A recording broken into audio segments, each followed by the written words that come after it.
welcome back to my channel. I'm Leandra the TBR0, and this is the third part in my 12 Books of Murdermas vlogging project, in which I ended up wrapping 16 books back in December 2023. 12 of them are Books of Murdermas, meaning that they are wintry or Christmas mysteries, and then I also have 4 left over that I am calling White Elephants. Those are also mysteries, but they are set in tropical locations, set during summer, obviously the opposite of what we're looking for during this wintry season. And so far, I think I'm doing okay. At the moment, I've got 6 more books to unwrap, but I have 1 white elephant hiding within here. You can see that I've started to unwrap one of the books because that's how I ended my last vlog, with a little bit of a sneak peek to what this book could potentially be. But yes, I have 5 Books of Murdermas and 1 white elephant. And to raise the stakes, especially because I do want to keep this as a series of 3 vlogs, it just rings off the tongue really nicely.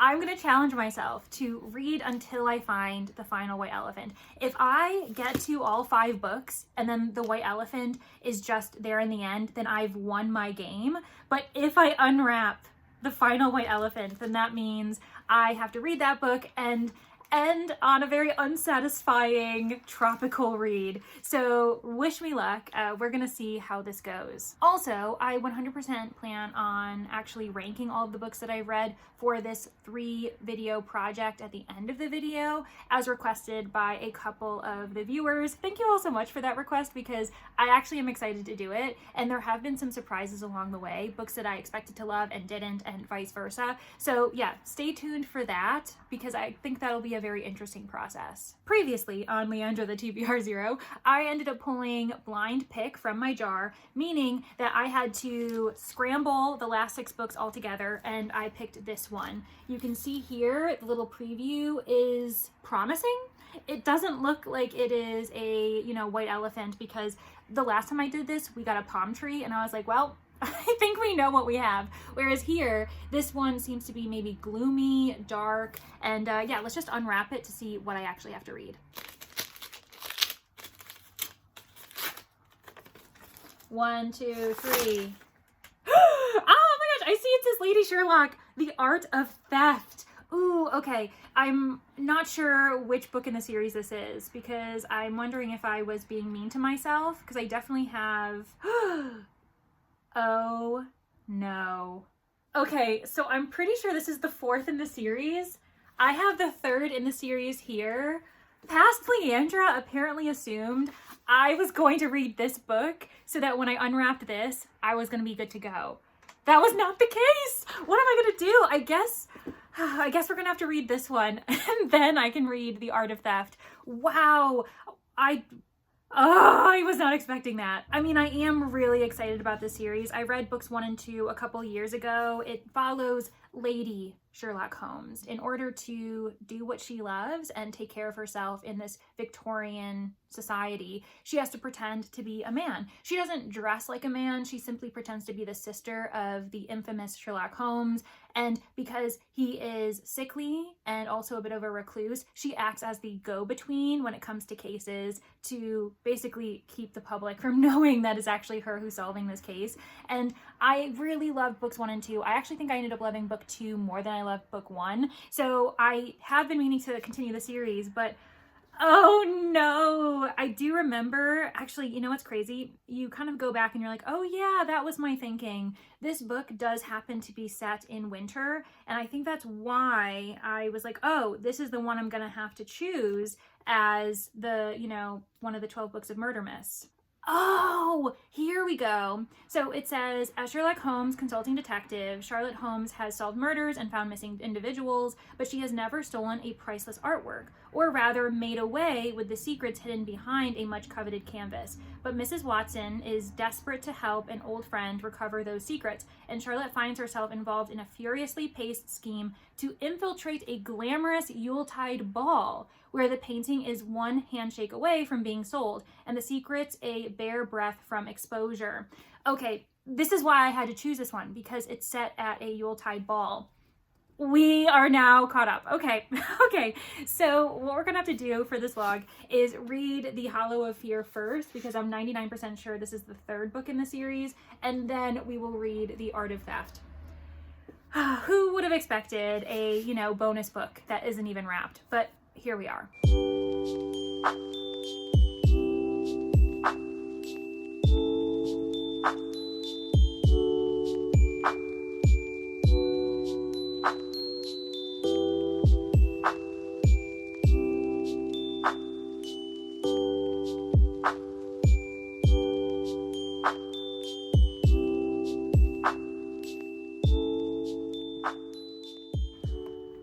Time for my first update on a book that I shouldn't even be reading.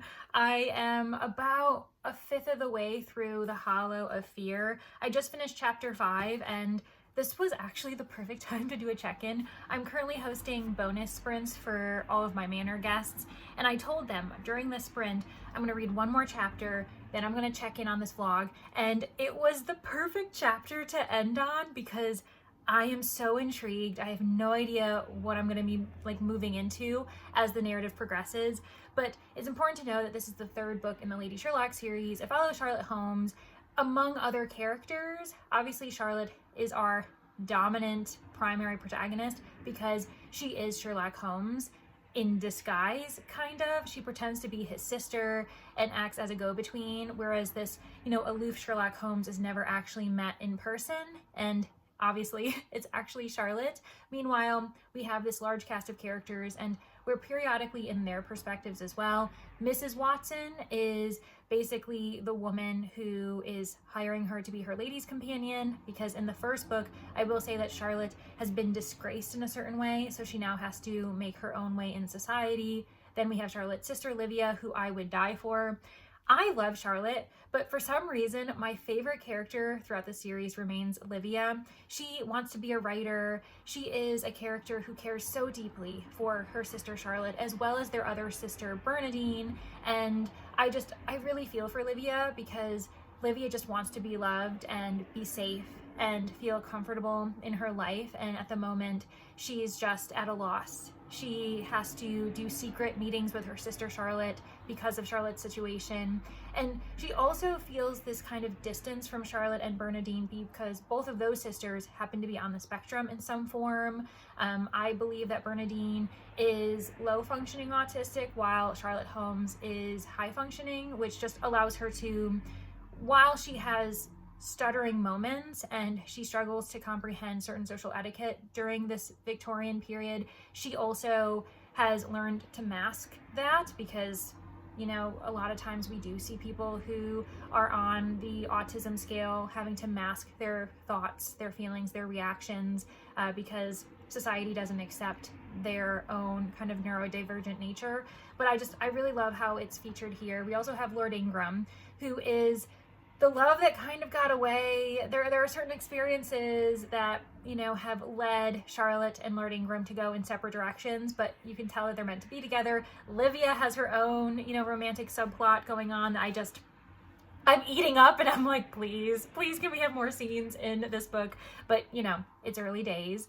I can't say too much as far as the overarching plot because while each story does have its own individual mystery, there is an overarching thing, and that's why I couldn't just jump into the fourth book in the series. A lot of times with mysteries, one of the things I love about mysteries is that you should be able to kind of just jump in wherever you want, but certain series force you to kind of decide how important is the overarching plot, and with this one, it's Charlotte Holmes' relationship and battle with the mysterious Moriarty, so I'm like, I have to follow the series, and I'm not mad about it, but I just kind of want to let you all know that more often than not, I'm picking up series that don't require me to do this, but this is one that I definitely want to read book 3 for.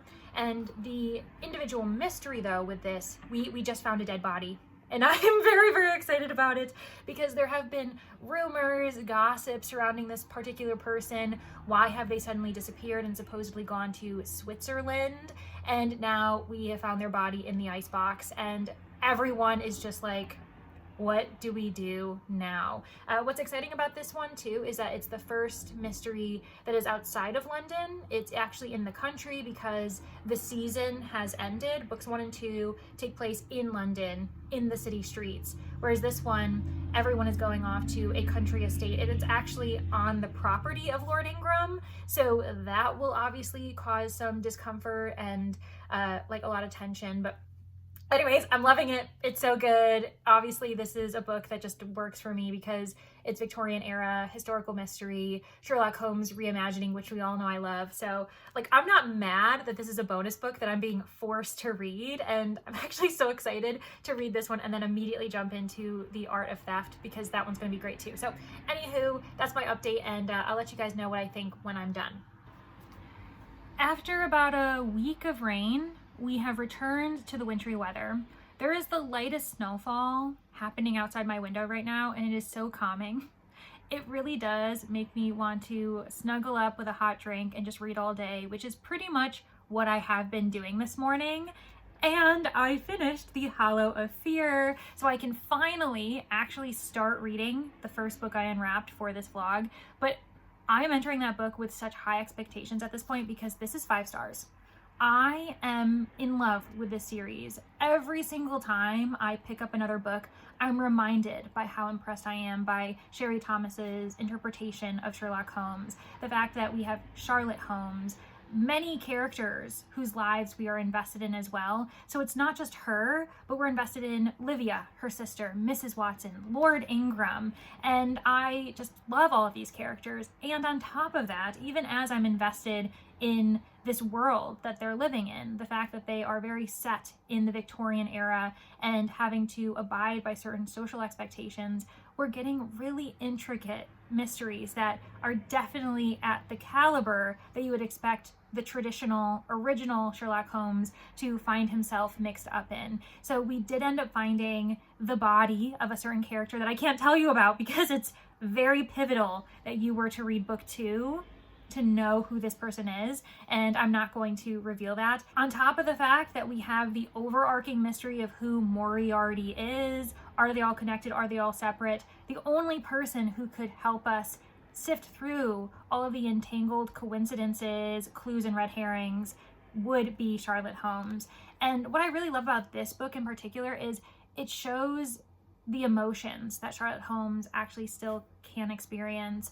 Yes, she's neurodivergent and viewed as this odd woman within Victorian society, but there are moments where she has her doubts as far as where this narrative is going to be taking people, that there are certain people she cares about to her own ability who may not end up surviving this matter. And it's really well done. I'm still obsessed with Livia. She remains kind of the secondary character where we are with Charlotte for most of the time, but then every time we're with Livia, I'm like, I love you so much, which is really fun. I'm obsessed with her current kind of subplot romance, and I'm not gonna lie, the epilogue made me squeal. I am so excited because something's happened and I just wasn't expecting it to occur, and I am just, every single aspect of this narrative I love, so that there's nothing really to say beyond you should just start this series. Start the series, read Study in Scarlet Women, because that's the first book. Go on to book 2, A Conspiracy in Belgravia,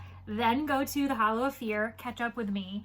And, I mean, the way the trajectory is going, move immediately to The Art of Theft, because that's what I'm doing, and I'm so excited. Yeah, I'm currently hosting sprints for my sleuths at the manor, so they're gonna help me get started on this bad boy, and I will probably be telling you my thoughts as my like midway point check-in today, because like I said, the weather is making me just want to read all day, and honestly I have to because this vlog needs to progress. I need to move forward and unwrap another gift.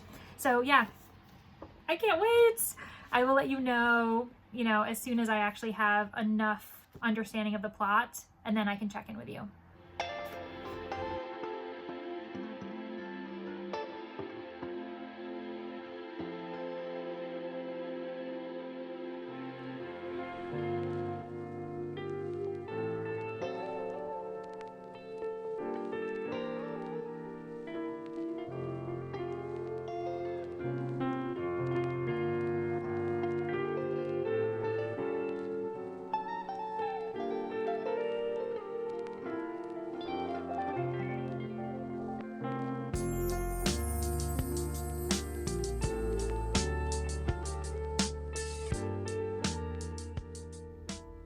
You are going to get a very quick car update from me, mainly because in a few minutes I do have to go into the library for a library shift. Don't worry, I'll be sure to say hello to all the books for you.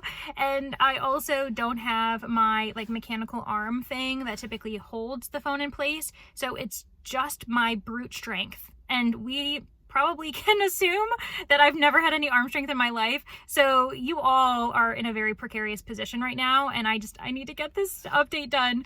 But I am almost halfway through The Art of Theft, and I'm trying my best not to repeat myself, knowing that I just finished another book in the series. So you all know that I'm still deeply invested in these characters. I love the cast that we have. Charlotte Holmes, her sister, and everyone else in between are just really well done, and I care about them so deeply. With that said, the reason why I bring that up is because that's what's pushing me forward right now. I'm not as invested in the plot, which doesn't mean this is a bad book. It's just that of the other books that I've given 5 stars for, that I absolutely adore, we have fallen into what may be kind of like middle book syndrome, where it's to place the characters where they need to be in order to provide us with the right projection in book 5, or maybe just we don't really know where we're going. Sherry Thomas needs a book to just entertain us before we get back to dealing with the baddie that is Moriarty. And I am kind of wondering why I'm not as invested, because it follows the background of Mrs. Watson, a character who's always been so supportive and also hilarious, thoughtful, a woman who we are very inspired by, especially because she's an actress who has made an excellent, comfortable life for herself, but obviously society looks down upon her because she's not, of society as far as, doing a respectable career choice, or let's be honest, because she had a career in general. And I really just love Mrs. Watson so much. But with that said, I just am not as intrigued by the mystery at hand. Maybe because we're not investigating anything. To an extent we are, but the main reason that this book exists, why these characters are in the situations they're in, is because there has been a theft of from a royal. And this royal happened to be an ex-lover of Mrs. Watson, which, we totally support. Good for her. Anyway, so this royal person just wants their item back. They're being blackmailed. So they hire Charlotte and friends to basically be cat burglars throughout this book. And I find it interesting enough, we actually find ourselves in France, which switches things up, and we are getting way more on the page, a certain romantic subplot, which I'm totally for. It's actually really adorable. It follows Charlotte's sister and her suitor, and their relationship is Eeyore and Tigger. Her sister is Eeyore, and the gentleman that she is falling in love with is Tigger. And it's so adorable that he's like, life is amazing, live life like it's your last. And she's just like, oh, but happiness is such a fleeting thing. And I find them so cute, and I can't wait to continue following them. But the only thing that I have a criticism for is that this is the least investment I've had for a plot so far, which is totally fine, and I will let you guys know what I think at the end. But like I said, I gotta go say hi to those books, make sure they're where they should be, and I will update you when I can. I have 2 updates for you. First of all, I finished The Art of Theft while on sprints today. I had a really good time being sneaky about reading this book. I ended up putting a graphic of a wrapped present, and I told everyone, sorry, I can't show you what I'm reading, but it's for Murdermas. And we also had such a good crowd. So many people showed up, quite a few who were new to my channel. So it was lovely getting to know them while having them intermingle with the regulars. And it's always so nice. You all make Tuesdays so fun for me. So I appreciate you. But I did end up finishing The Art of Theft, and I will double down on my feelings about this book being the weakest link at the moment in the series. I can see that it was crucial. It set pawns in the right place in anticipation of future books. At least that's my understanding, especially when it came to the ending. Also the epilogue. Anyways, these epilogues are really getting to me. There are so many intense kind of reveals happening in the epilogue, but not to the point where it leaves you unsatisfied with the mystery at hand, because everything is wrapped up. Pretty much the epilogue just acts as a little teaser, something to get excited about for the following book. So for here, I'm not really sure where my rating is going to be. It's not going to be a 5-star, unfortunately, but part of that is because of middle book syndrome. I think that the first 3 books in the series were just so strong together, and this is the starting of a new chapter for these characters. So we're trying to figure out where we all stand. But I did enjoy just spending time with them. Honestly, I don't really care. I just love being with these characters, seeing how all of their minds work, and also having them work together, because this one was definitely the Scooby Gangest of them all, and which is kind of sad too, because I love a Scooby Gang, but I think I just didn't really care as much about the art theft plotline. I also felt as though certain reveals that were happening, the way that Moriarty is involved in this one, I was like, oh my gosh, the drama. But I'm still excited about continuing it. And now that I've quickly read books 3 and 4 in succession, I don't necessarily want to jump into book 5 right away, but I do have faith that it's not going to be another 2 years before I pick up the series. My second update is involving this story collection, and I also finished this. So this is our third book finished for the vlog, if I'm doing the math right. Yep, 2 Lady Sherlocks, 1 Agatha Christie. I mean, I am the happiest girl in the world at the moment, and this really was a cozy experience from start to finish. Now, are all of the stories amazing? No, but they all got me in the mood to relax, to take 20, 30 minutes in my day to simply read a story, and then I can kind of carry on a little bit more collected. I did end up skipping 2 of the stories in this collection, only because I had read them previously and I remembered them enough that it didn't make sense for me to read through them, especially when I had other stories to, take up my time. One of them was a Parker Pine from Parker Pine Investigates. The other one was Tommy and Tuppence, which you'd find in Partners in Crime. So the fact that I even remember the titles of the story collections that I read those 2 in, I was like, I can always return to those if I want to because I own this. Obviously, I'll be rereading it, in future years. But the stars of the show were Miss Marple. Her short stories were excellent, in my opinion. And I also thoroughly enjoyed Mr. Quinn from the perspective of Mr. Satterthwaite. I need to read The Mysterious Mr. Quinn, because every single short story I experience through these types of seasonal collections, I end up becoming more and more intrigued by Mr. Quinn, his existence, and his methods of detection. So yeah, just a really enjoyable story collection, and just, yeah, perfect for the season. And with 3 books read in the vlog so far, 2 of them being unwrapped gifts, I now have to unwrap another one, but I already did it because I decided to make today's sprinting session a little bit more special. I had about 15 pages left in The Art of Theft, and I was like, you know what? I should just unwrap this gift because it would be really fun to react live with so many people in the audience. So we went ahead and did that. I'll send you over there right now. Yes, we're going to unwrap. 2 different people have chosen this for different reasons. Anna just said, hey, if you haven't done number 4, maybe do that. And then also Shell, who's in the comments. I hope you're still here, Shell. If not, I'm sad because you're not going to see this.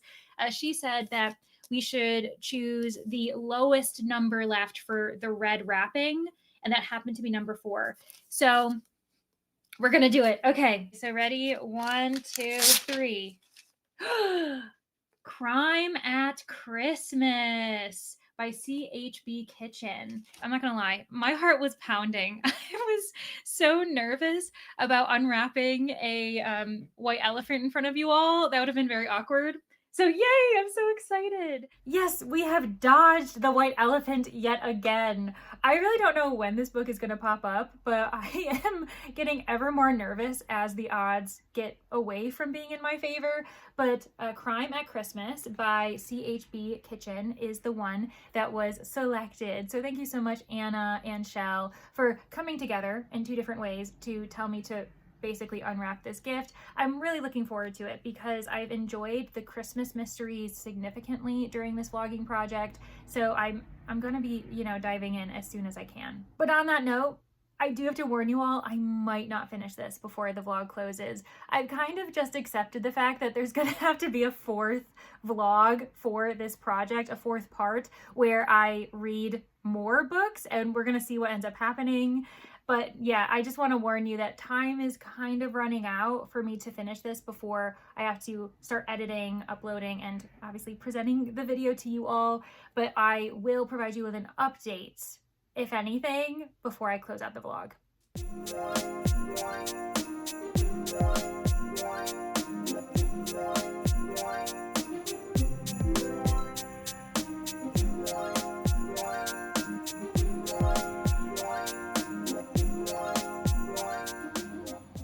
that time in which the vlog must come to an end, and on a really sad note, it's pouring outside. It has been pouring all day, and all I can think about is that just a couple days ago we had snow. It was gorgeous. It actually had accumulated to be a couple inches, and now it's gone.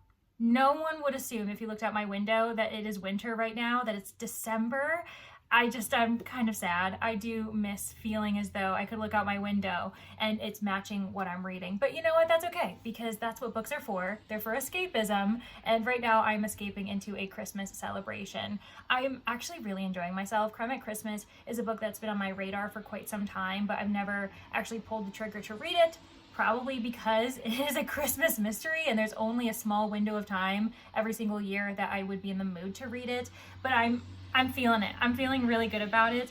With that said, unfortunately, I'm going to have to end the vlog having not finished it, and you'll have to check out part 4 if you want to know what I think about it, mainly because I just don't have the time. I'm 2 chapters in. We've met my amateur sleuth. His name is Malcolm Warren, and he is a stockbroker. I do love when you can see the author's own experiences in life bleeding into their literature, because obviously CHB Kitchen, having been a stockbroker, is pretty much inserting himself in the story as his main character, which is very fun and kind of silly, but I'm into it. Malcolm Warren is actually a really lovely character. I love his perspective as an outsider. He's been invited to this estate celebration mainly because the patriarch, the head honcho, Mr. Quisberg, is one of his clients. He just performed a really big transaction for him, and now Malcolm is celebrating with their family for Christmas Eve and Christmas. He also, while at this Christmas celebration, learns why this deal had to happen so soon. It's partially because Mr. Quisberg is hoping to get a really big payout in order to buy the estate that is just across the way from them. It's on the market and they're really afraid that developers are going to buy it before they can and create, a building full of flats, and it just will be an eyesore for them, Can you imagine being a rich person and having to see people from the working class across the way from you? God. But the party is full of suspicious characters, those who are envious of our host, and others who seem to be blabbing about their judgments when it comes to the attempted purchase of the estate across the way. There's also a doctor that I'm just inherently suspicious of, because doctors in Golden Age detective fiction usually are shady characters. You gotta keep an eye on them because, there's so many ways that they can kill someone just through their medical bag. But I'm very excited to continue reading, and I'm also feeling really confident all of a sudden. I feel as though this vlog, I've been so nervous about unwrapping the final white elephant and then just accepting defeat, but we only have 4 more gifts to unwrap. That means I have a 25% chance of getting the white elephant and a 75% chance at the moment of getting a Christmas/wintry murdermas book. That is exciting. I don't know what I'll do when I actually unwrap the final white elephant, but it's gonna have to happen in the 4th part for this vlog series. And I really do hope you all are having as much fun as I am. I'm so excited that this ended up being successful as far as me executing it. We have literally unwrapped at least 12 books so far of the 16 I wrapped originally, so I'm pretty happy I've committed myself to this project. It's probably the first project I've committed myself to that hasn't been like a collaboration with other creators, so it's just on me if I fail. Like, I'm not disappointing anyone else except for myself, and all of you have actually been really enthusiastic, so I really, really appreciate you. But right now I've got 7, 16, 10, and 15 to go. What I'll probably do when I finish this book in part 2 is pick up with number 10, because during public sprints I did tell Kirsten, the reading nymph, that I was going to unwrap that one for her because it was the number she chose. If you're someone who voted for 7, 16, or 15, don't worry. I also am keeping track of those comments, and we'll see. Maybe I will get to the 16th book, and that will be my white elephant. And I've won the game, I guess, whatever challenge I've created for myself. But thank you all so much for getting to the end and supporting me on this 3rd vlog of a project all throughout December. And I really do hope to see you all in the next one. Bye!